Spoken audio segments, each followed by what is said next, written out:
जैसा कि पता ही है कि आप लोगों को कि आज एग्ज़ाम है 10वीं का।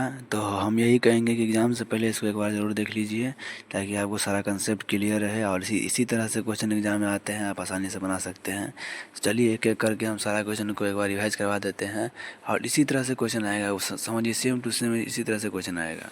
चलिए स्टार्ट करते हैं हम लाइन बाई लाइन करके।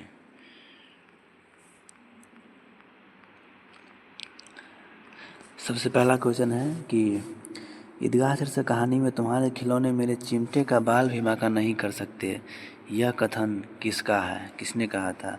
यह कथन हामिद ने कहा था। इसका आंसर बी हो जाएगा। ईदगाह शीर्षक कहानी में मोहसिन को कौन सा खिलौना पसंद आया? तो इसका आंसर हो जाएगा सी, इसको भिश्ती पसंद आया था। चलिए आगे बढ़ते हैं। गत शब्द का अर्थ क्या होता है? तो गत माने पिछला होता है। एकदम आसान क्वेश्चन पूछ दिया है इस बार। मानते जी की सुनते सदा सबकी कही, जो मदद करते हैं अपने इस जगत में आप ही। यह पंक्ति किस शीर्षक कविता से ली गई है? तो इसका आंसर हो जाएगा करमवीर की, बी आंसर हो जाएगा। चलिए आगे बढ़ते हैं। बाल गोविंद भगत के घर में कौन रो रही है? तो उसकी पतोहू रो रही थी। इसका आंसर बी हो जाएगा। चलिए आगे बढ़ते हैं। बाल गोविंद भगत के गांव से गंगा नदी कितनी दूर थी? तो गंगा नदी 15 कोस दूर थी। पहाड़ नदी जंगल की सुंदरता के साथ ही हुंडरू का जलप्रपात शीर्षक पाठ में किसका वर्णन है? इसका आंसर हो जाएगा सी, अभ्रक कोयले के खदानों का। चलिए आगे बढ़ते हैं। बिहारी के दोहे शीर्षक कविता में किसके पालन करने से मनुष्य श्रेष्ठ बनता है? तो इसका आंसर हो जाएगा आपका नर्मदा। चलिए। जब माला छापे तिलक सरे न एक एक कामो, मन कांचे नाचे वृथा साचे रामो। यह पंक्तियाँ किस शीर्षक कविता से ली गई हैं? बिहारी के दोहे से ली गई हैं। 9 के हो जाएगा। चलिए आगे बढ़ते हैं। वृथा शब्द का अर्थ क्या है? वृथा शब्द का अर्थ होता है व्यर्थ, चेतना नहीं, व्यर्थ होगा इसका आंसर। 10 का ये हो जाएगा इसका आंसर। चलिए आगे बढ़ते हैं। किस शीर्षक कहानी में मिथिलांचल की लोक संस्कृति का प्रभावी वर्णन किया गया है? मिथिलांचल के बातों का वर्णन तो ईदगाह में किया गया है, हामिद जो रहता है। तो इसका आंसर हो जाएगा ए। चलिए। ठेन शीर्षक कहानी में तुम्हारी भाभी नाखून से काट कर तरकारी परोसती है, यह किसने कहा था? तो यह बात लेखक साहब ने कहा था। 12 के बी हो जाएगा इसका आंसर। हो मेरे दम से यूं ही मेरे वतन की जीनत, जिस तरह फूल से होती है चमन की जीनत। यह पंक्तियाँ किस शीर्षक कविता से ली गई है? ये बच्चे की दुआ से ली गई है। चलिए आगे बढ़ते हैं। सम्राट अशोक किससे कहते हैं कि कल सेना का संचालन मैं स्वयं करूँगा? सेनापति से कहते हैं, सेनापति। अशोक का शास्त्र त्याग शीर्षक पाठ में एकांकीकार ने किसके महत्व पर प्रकाश डाला है? तो ये अहिंसा के, जो बहुत अहिंसा हो रहे हैं उनके महत्व पर प्रकाश डाला गया है, बताया गया है इसके बारे में। वीरांगना शब्द का अर्थ क्या होता है? वीरांगना का मतलब होता है एक वीर महिला। चलिए। निम्नलिखित में लेखक रामधारी सिंह दिनकर की रचना कौन सी है? इसया तू न गए मेरे मन से, रामधारी सिंह दिनकर। इसका आंसर सी हो जाएगा। चलिए। लेखक रामधारी सिंह दिनकर के अनुसार कौन सामने प्रशंसा और पीछे पीछे निंदा किया करती है? वही बाजार की मक्खियाँ, सियालू व्यक्ति। आगे बढ़ते हैं। इसया तू न गई मेरे मन से शीर्षक पाठ में बाजार की मक्खियों को छोड़कर एकांत की ओर आगे, यह कथन किसका है? यह कथन निस्त्य का है, निस्त्य ने कहा था। निम्नलिखित में अप्रीतम निर्गुण भक्ति कवि कौन है? कबीरदास। इसका आंसर डी हो जाएगा। चलिए आगे की ओर बढ़ते हैं। स्पर्धा शब्द का अर्थ क्या होता है? स्पर्धा का मतलब होता है कि आप किसी से प्रतियोगिता कीजिए, स्पर्धा कीजिए उससे। इसका आंसर ये हो जाएगा। चलिए।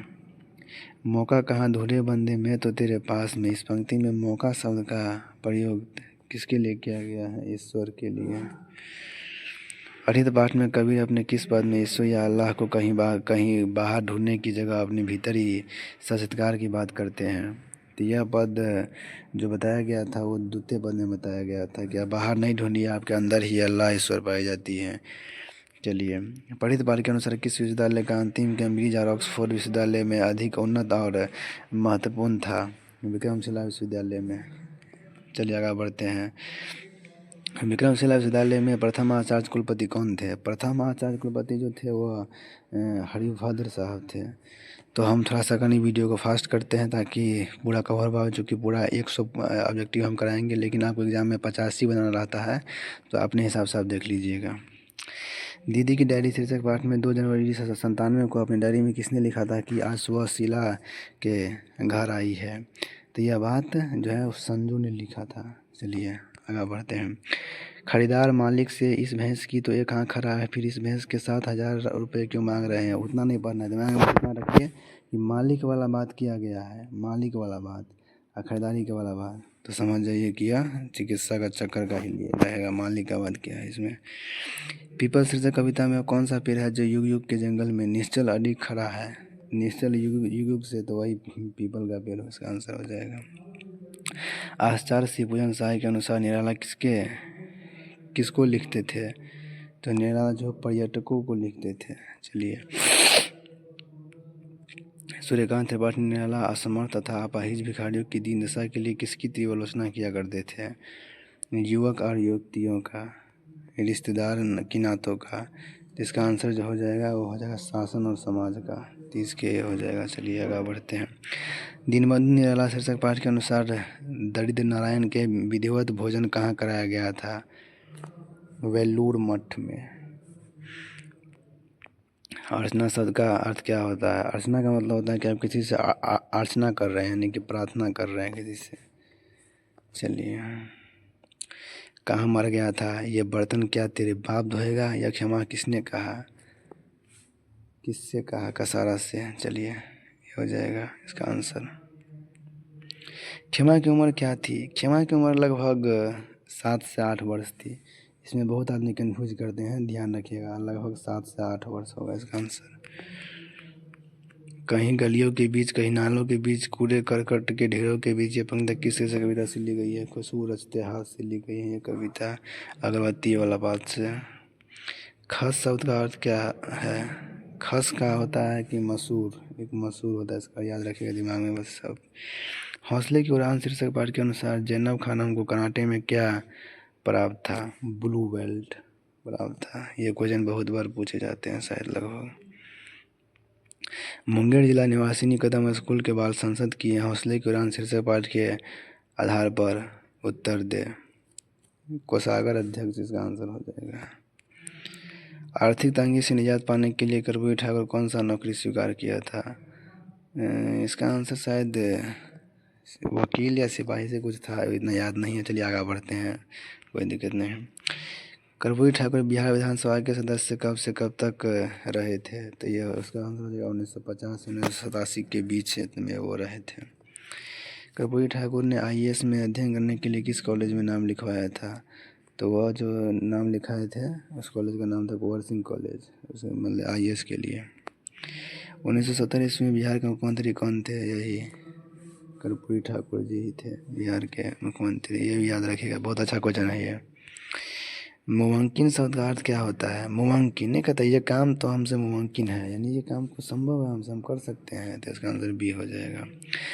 रानी गई सिद्धार्थ सीता, उसकी तीव्र सवारी थी, मिला तेज से तेज की सच्ची अधिकारी थी। यह पंक्ति किस शीर्षक कविता से उद्धृत है? ये झांसी की रानी, इसी में दिख रहा है कि रानी वाला बात किया गया है, तो झांसी की रानी होगा इसका आंसर। चलिए आगे बढ़ते हैं। कुछ क्वेश्चन ऐसे होते हैं जिसमें आप लॉजिक से भी पता कर सकते हैं इसका आंसर। चिकित्सा का चक्कर शीर्षक पाठ में कौन कभी बीमार नहीं पड़ा था? लेखक, क्योंकि उसको बीमार होने का बहुत शौक था, वो कोई बीमार पड़े नहीं किया था। चिकित्सा का चक्कर शीर्षक पाठ में 12 पूरी और बड़ी रोज वाली आधा पाँव मलाई झुकने के बाद भी 6 रसगुल्ले किसने खाया था? वही बेटा बनारसी साहब, इसका आंसर B हो जाएगा। चिकित्सा का चक्कर शीर्षक पाठ के अनुसार किनका नाम बनारस ही नहीं हिंदुस्तान में लुकमान की तरह मशहूर है? लुकमान की तरह मशहूर है, इसका आंसर हकीम साहब का नाम बहुत प्रसिद्ध है। चलिए आगे बढ़ते हैं। चिकित्सा का चक्कर शीर्षक पाठ में दांत चिकित्सक ने दांत निकालने के लिए प्रति दांत कितने रुपए दिए थे? प्रति दांत जो थे वो 2 रुपये दिए थे, इसका आंसर यह हो जाएगा। चलिए आगे बढ़ते हैं। बोल्य द्वार बालक सुदामा नाम पढ़ी सुनी, छाए राजकाज ऐसे जो की गति जाने का। जखनी सुदामा और वाला बात किया गया है तो समझ जाइए कि ये सुदामा चरित से ही लिया जाएगा। आगे बढ़िए। सुदामा के पैरों में फटी विवाही तथा चुभे कांटे देकर कौन द्रवित हो जाते हैं? भगवान श्री कृष्ण। चलिए हमने 50 क्वेश्चन कर लिए हैं और 50 और रह गए हैं तो उसको भी कर लेते हैं। अब पगा शब्द का अर्थ क्या होता है? तो पगा शब्द का अर्थ होता है पजामा, जो कि यह पाठ जो है सुदामा चरित से लिया गया है। तो ये भी कोई कभी कभी पूछ सकता है आपसे। आकाश में है तारे भरे, नीचे झरे ढेर के पत्ते, यह पंक्ति किस शेर से कविता से ली गई है? सिंपल लॉजिक है। पत्ते वाला बात जखने किया तो समझ जाइए कि यह पीपल से ही लिया गया होगा। पठित पाठ के अनुसार तंत्र विद्या के अतिरिक्त व्याकरण, न्याय, सृष्टि विज्ञान, शब्द विज्ञान, शिल्प विद्या, चिकित्सा विद्या, वैशाखिक अध्ययन विज्ञान, जादू एवं चमत्कार विद्या, ये सब जो पाठ शामिल थे वो किस पंक्ति में शामिल थे? तो ये दो थे वो विक्रमशिला विश्वविद्यालय में ही थे। चलिए आगे बढ़ते हैं। निम्नलिखित में लेखक कामता प्रसाद सिंह काम की रचना कौन सी है? कामता प्रसाद सिंह काम की जो रचना है वो क्या है देख लीजिएगा अपना, थोड़ा सा ही हमको कन्फ्यूजन है। पठित पाठ के अनुसार ऊपर जो इमली के घनु वृक्षों की छाया और नीचे पका फर्श है, ये कहाँ का बात से लिया गया है? तो ये जो है ईदगाह से लिया गया है। मनुष्य की सार्थक व्यक्तिवाणी को क्या कहते हैं? मनुष्य की सार्थक व्यक्तिवाणी को क्या कहते हैं? तो इसको हम लोग शब्द कहते हैं। चलिए आगे बढ़ते हैं। भारत की सबसे पुरानी भाषा क्या है? भारत की सबसे पुरानी भाषा संस्कृत को मानी जाती है। निम्नलिखित में संयुक्त स्वर वर्ण क्या है? संयुक्त स्वर वर्ण, इसका आंसर ये हो जाएगा री। अब व्याकरण आ गया है। केवल मुंह से बोले जाने वाले स्वर वर्णों को क्या कहते हैं? केवल मुंह से ही वो बोले जाते हैं तो उसको हम लोग अनुस्वार कहते हैं, जो मुंह से बोले जाते हैं। चवर्ग के वर्णों का उच्चारण स्थान क्या है? चवर्ग, चवर्ग, चवर्ग के स्थान क्या? च, यानी इसमें क्या हो रहा है? मूर्धा सत हो रहा है। इसका आंसर ये हो जाएगा। प्रत्येक वर्ग का पहला, तीसरा और पांचवा वर्ण को क्या कहलाता है? प्रत्येक वर्ग का अल्परान व्यंजन हो जाएगा इसका आंसर। चलिए आगे बढ़ते हैं, बी हो जाएगा। निम्नलिखित में कौन अघोष व्यंजन है? अघोष व्यंजन प, यह एक अघोष व्यंजन है। चलिए आगे बढ़ते हैं। री या न म को क्या कहते हैं? तो इसको शायद मुक्ताक्षर कहते हैं ना, मुक्ताक्षर। वर्ण का उच्चारण स्थान क्या है? कंठ से आवाज निकल रहा है, देखिए आप गौर से, कंठ से कंठ होगा। वर्णों के आधार पर संधि कितने भेद होते हैं? वर्णों के आधार पर तो 4 भेद होते हैं वर्णों के आधार पर संधि का। निश्चय शब्द का संधि विच्छेद क्या होता है? निह जोड़ चय, इसका आंसर डी हो जाएगा। चलिए आगे बढ़ते हैं। निम्नलिखित में शुद्ध शब्द कौन है? शुद्ध यानी इसमें से कौन ऐसा है जो सही लिखा हुआ है? आपके हिसाब से कौन सही है? जो माने कि तो हमारे हिसाब से तो सही लग रहा है हमको। जैसे कि देखिए सौहार्द ये गलत लिखा है, शशि ये भी गलत लिखा है, हिरना कश्यपु ये भी गलत है, शुद्धिकरण ये हमको सही लग रहा है। चलिए आगे बढ़ते हैं। निम्नलिखित में पूर्ण विराम चिन्ह कौन सा है? वो कितना आसान क्वेश्चन पूछ दिया है। पूर्ण विराम चिन्ह पूछ रहा है, ये किसको नहीं पता है भाई? द्वंद्व समास में पदों के बीच कौन चिन्ह लगाया जाता है? सबको पता है कि डैश लगाया जाता है द्वंद्व समास में, ताकि पता चल पावे कि यह एक द्वंद्व है। चलिए आगे बढ़ते हैं। सिपाही विद्रोह शब्द की संज्ञा का उदाहरण है? सिपाही विद्रोह यानी कि किसी व्यक्ति के बाद किया गया, सिपाही व्यक्ति वैसे हो जाएगा इसका आंसर। सेवा शब्द कौन लिंग है? सेवा, सेवा की जाती है, ऐसा नहीं कहता कि किसी का सेवा किया जाता है, सेवा की जाती है, यानी कि यह एक क्या है? यह एक स्त्रीलिंग हो जाएगा, सेवा की जाती है। प्रिय शब्द का स्त्रीलिंग रूप क्या होता है? प्रिय शब्द का स्त्रीलिंग रूप क्या होता है? तो प्रिय शब्द का स्त्रीलिंग जो होता है वो प्रियनी होता है, इसका आंसर डी हो जाएगा। चलिए आगे बढ़ते हैं। ममता शब्द कौन संज्ञा है? ममता नहीं कहता कि माँ की ममता कितनी प्यारी है, तो यह व्यक्तिवाचक हो जाएगा इसका आंसर। चलिए आगे बढ़ते हैं। निम्नलिखित में पुल्लिंग शब्द कौन सा है? कसम खाई जाती है, आग लगाई जाती है, घृणा किया जाता है, काजल, इसका आंसर हो जाएगा घृणा। पुल्लिंग पूछ रहा है। शाखा का बहुवचन शब्द क्या होता है? शाखाएं। चलिए आगे बढ़ते हैं। निम्नलिखित में संप्रदान कारक का विभक्ति चिन्ह क्या कौन सा होता है? तो इसमें आप लॉजिक से पता कर सकते हैं, जैसे कि कर्ता ने कर्म को करण से संप्रदान के लिए, यह इसका आंसर हो जाएगा आंसर। चलिए, लड़का पेड़ से गिरा, आपको ध्यान देना से, यानी कर्ता ने कर्म को करण से, इसका करण से अधिकरण में पर अपदान, इसका कारक, इसका आंसर हो जाएगा 77 की बी। कौन आता है, या किस सर्वनाम का उदाहरण? कौन, प्रश्न पूछ रहा है, कौन आ रहा है। चलिए आगे बढ़ते हैं। थोड़ा पानी, यह किस विशेषण का उदाहरण है? थोड़ा पानी दो, थोड़ा पानी यानी कि एक परिणाम है, परिणाम बता रहा है कि थोड़ा दो, ज़्यादा दो, कम दो। मैं घड़ा भरता हूँ, यह किस क्रिया का उदाहरण है? मैं घड़ा भरता हूँ, यह किस क्रिया का उदाहरण है? मैं घड़ा भर रहा हूँ, सकर्मक को मैं, ये इसका आंसर हो जाएगा। तुम वहाँ अवश्य गए होंगे, यह किस काल का उदाहरण है? तुम वहाँ अवश्य गए होंगे, कहिया गया होगा कौन जानता है, भूतकाल है, भविष्य। निम्नलिखित में से प्रेरणार्थक क्रिया का उदाहरण कौन है? प्रेरणार्थक क्रिया कौन है? राम श्याम से पत्र लिखवाता है, इसका आंसर ये हो जाएगा। अग्नि कौन शब्द है? देश की बोलचाल पर आने वाला शब्द है अग्नि। रचना अथवा बनावट की दृष्टि से शब्द के कितने भेद होते हैं? तो शब्द के 3 भेद होते हैं, रूढ़, यौगिक और योग रूढ़। चलिए आगे बढ़ते हैं। अनमोल शब्द में उपसर्ग क्या है? अनमोल, इसका आंसर अन हो जाएगा। ये अन नहीं मानेगा सी वाला, इसका आंसर ए ही होगा, ध्यान रखिएगा अनमोल का। संग्राम शब्द में उपसर्ग क्या है? संग्राम शब्द में उपसर्ग क्या है? उपसर्ग यानी पहला वाला शब्द सम। मूलतः प्रत्यय कितने प्रकार के होते हैं? मूलतः प्रत्यय जो होता है वो 2 तरह के होते हैं, जिसका आंसर ये हो जाएगा। कर्तव्य शब्द में प्रत्यय क्या है? कर्तव्य, तव्य, व्य, बी हो जाएगा इसका आंसर। तालु शब्द का विशेषण क्या होता है? तालुव्य होता है, इसका आंसर हो जाएगा डी। शोका कुल शब्द कौन समास है? देखो 2 बार शोका कुल, ये हो जाएगा द्वंद्व समास, जो कि दोनों एक ही है। एक डैश वाला पूछता है, इसके माता पिता, भाई बहन, पति पत्नी, तो ये सब ध्यान रखिएगा। डैश वाला बात आवे तो समझ जाएगा कि द्वंद्व होगा। अर्थ की दृष्टि से वाक्य कितने भेद होते हैं? अर्थ की दृष्टि से वाक्य के कितने भेद होते हैं? तो अर्थ की दृष्टि से 8 भेद होते हैं, सी, इसको याद रखिएगा ध्यान में। सूर्योदय हुआ और कुहासा जाता रहा, यह किस वाक्य का उदाहरण है? सूर्योदय हुआ और कुहासा जाता रहा अपना, तो ये हो जाएगा संयुक्त वाक्य का उदाहरण। चलिए आगे बढ़ते हैं। निम्नलिखित में शुद्ध वाक्य कौन सा है? लड़का मिठाई लेकर दौड़ता हुआ घर आया, उस वन में पड़ा था। इसको पढ़िएगा तो आपको आंसर, इसका आंसर आपको खुद मिल जाएगा। गृहस्थ शब्द का विलोम क्या होता है? सन्यासी। विलोम उल्टा, गृहस्थ माने बाल बच्चा परिवार वाला, सन्यासी माने अकेला, कोई नहीं। जो अच्छे कुल में उत्पन्न हुआ उसके लिए एक शब्द क्या होता है? कि जो मैंने कहता है वो बहुत अच्छा कुल में माने कि उदयन हुआ है, तो उसको हम लोग कुलीन कहते हैं, सी।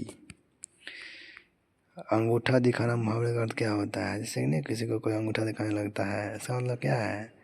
समय पर धोखा दे दिया है उसको, अंगूठा दिखा रहा है। चलिए, अमावस्या का विलोम क्या होता है? अमावस्या का विलोम होता है पूर्णिमा। स्त्री का परिभाषित शब्द क्या होता है? यामिनी। स्त्री को हम लोग यामिनी के नाम से भी पुकारते हैं। चलिए फाइनली 2 रह गया, हम लोगों को ख़त्म होने वाला है, तो आप लोग अभी तक सब्सक्राइब नहीं किए हैं तो कर लीजिए, क्योंकि मैं इसी पर्पज़ से वीडियो बनाया हूँ कि ताकि सबको एक नई मिल जाए कि इस तरह से क्वेश्चन आता है, आराम से बना सकता है, कहीं कोई बहुत बड़ा बात नहीं होता है वो क्वेश्चन बनाने में, तो हम लोग बना सकते हैं। और इसी तरह से मैं अभी जब तक एग्ज़ाम ख़त्म नहीं होता मैं डालता रहूँगा, और उसके बाद भी आप लोगों को बहुत इस चैनल के मदद से हेल्प मिलेगा, क्योंकि मैं इसे पढ़ लिया हूँ दोस्तों, मैं ग्रेजुएशन में आ गया हूँ, तो आप लोगों को अच्छे से गाइड कर सकता हूँ। तुम पढ़ो, ये किस वाक्य का उदाहरण है? तुम पढ़ो यानी कि कोई आपको क्या कर रहा है, यहाँ पर आज्ञा दे रहा है कि तुम पढ़ो, संदेश दे रहा है, इसका आंसर ये हो जाएगा। रात को पहरा देने वाला को क्या कहते हैं? रात को पहरा दे रहा है, कोई काम कर रहा है वो क्रियापद बन। तो फाइनली हमारा 100 की 100 ख़त्म हो गया है, लेकिन एग्ज़ाम में रहता है मात्र 85 बनाने का, तो आप लोग आसानी से बना सकते हैं।